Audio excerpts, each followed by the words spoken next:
In this video, I want to talk about the Panasonic Aquarea J Series. The Panasonic Aquarea J Series is one of Panasonic's biggest selling units. These units are ideal, absolutely ideal for new build developments. So what we're finding now on much of the developments across the UK, finding that obviously the U values of the homes are so low because of current building regs driving the U values of the building materials down. It means that some houses, even a 4-bed house, the heat calc is probably turning out about 3 kilowatts. So in many instances, you might see a new development, in the UK, and they will all have Panasonic Aquarea J Series, 5 kilowatts. Some of the larger properties may have a 7. And in those scenarios, it may be that they're having 2 zones of heating. So they may have underfloor downstairs, so the underfloor will be laid less than 150 centimeters. That's how you always want to do your underfloor if you're going to have a heat pump. So you'll have your underfloor laid 100 to 150 millimeters centre to centre, and then upstairs you'll have 1 zone of radiators.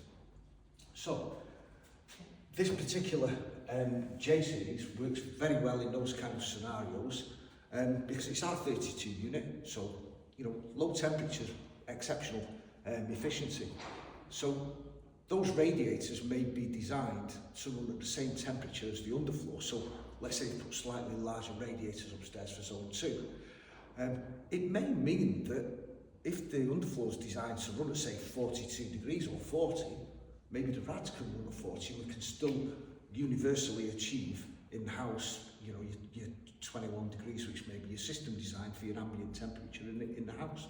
So the J Series is absolutely fantastic unit, and it probably is the reason why it is still, the number 1 biggest seller for Panasonic, even though there's the K, the L, and the M series recently new to the market. So a great unit, and because many installers are now switching to Panasonic and installing these, we thought it makes sense to install one in our premises. And what we've done, we've hooked it up with a 300 litre Aquarea tank.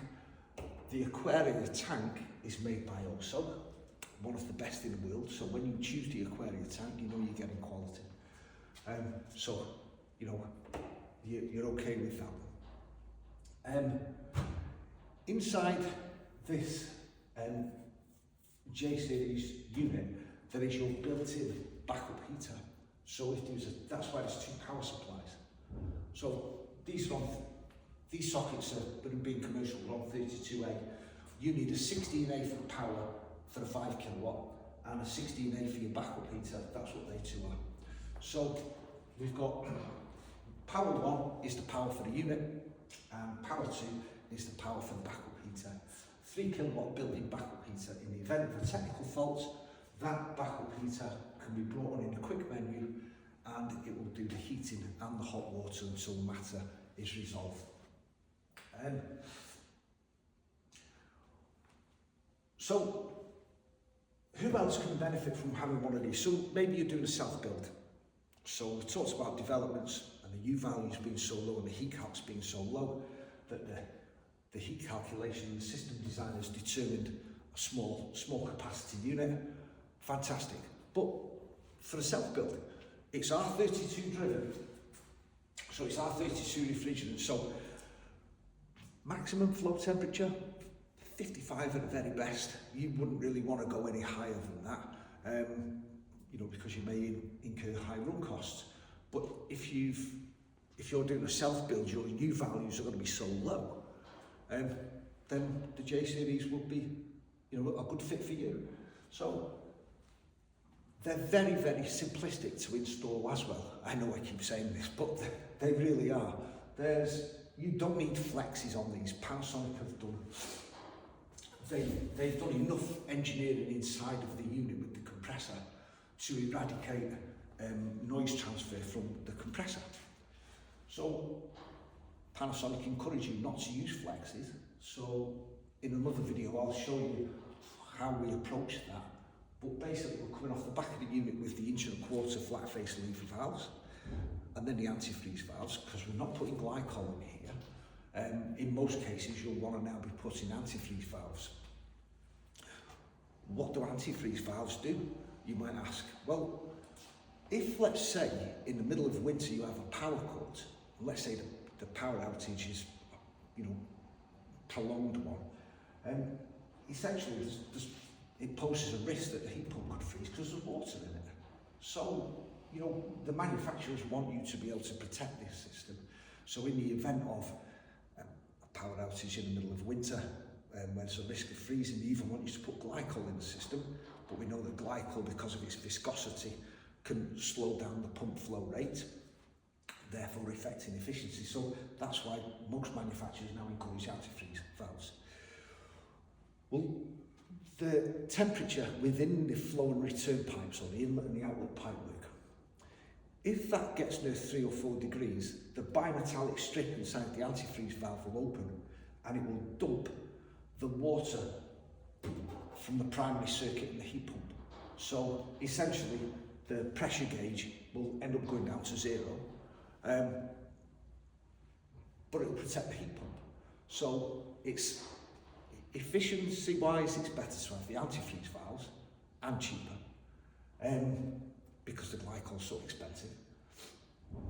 And to remedy it, once the power's restored, you just top the pressure back up to your 1.5 bar and away you go. So really the antifreeze valves is the better approach. So off the back of the unit, for simplicity of install, lever valves, antifreeze valves, and what we tend to do now, we don't do any hot works, it's just press fit. So we use Geberit press fit, and then yeah. So for simplicity of install, hydraulic wise, great. All the controls have to wire to the outdoor unit. So the controller has to wire to the outdoor unit. The tank sensor has to wire to the outdoor unit. The 3-port valve has to wire to the outdoor unit.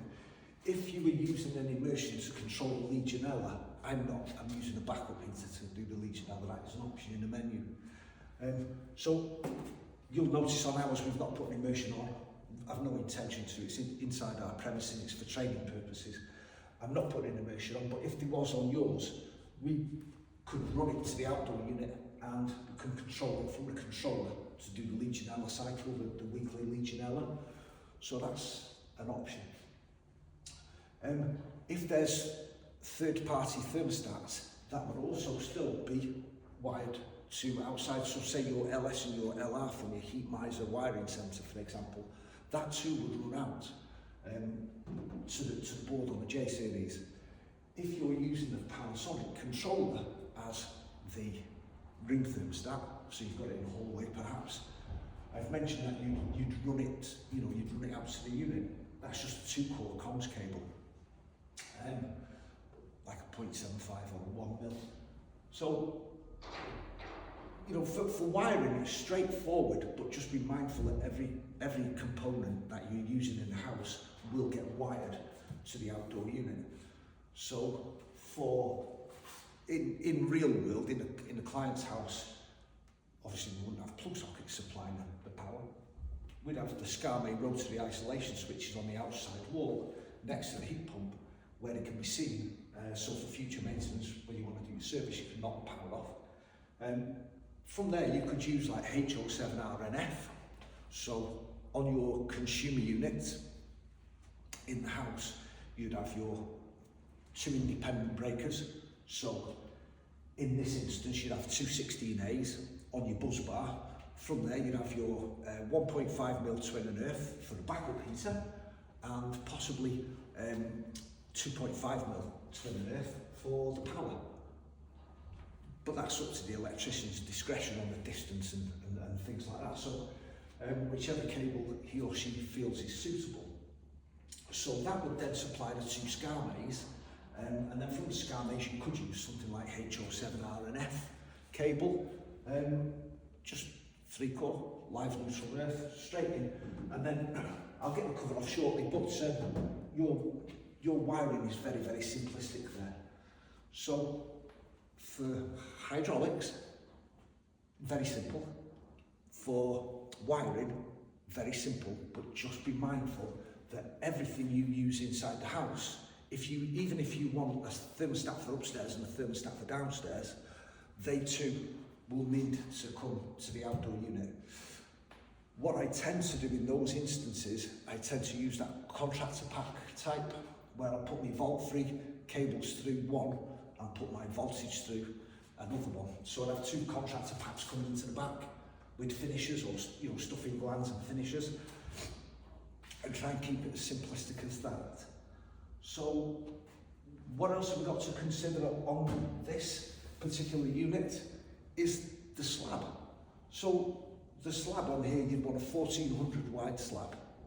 So we've got a 1400 pad, 600 front to back, but the back edge of the slab really wants to be about 5 inches away from the brickwork of the house. So if it's going on the external wall outside, we don't want to butter it right up. So the slab doesn't want to butter right up to the brickwork, because by the time you get the heat pump on its 600mm feet, we may be short on clearance behind it. So you want to make sure you've got that 300mm clearance at the back of this unit. We want 300mm. So the back edge of the slab wants to be about 4 or 5 inches away from the brickwork, and then it'll work out nicely then.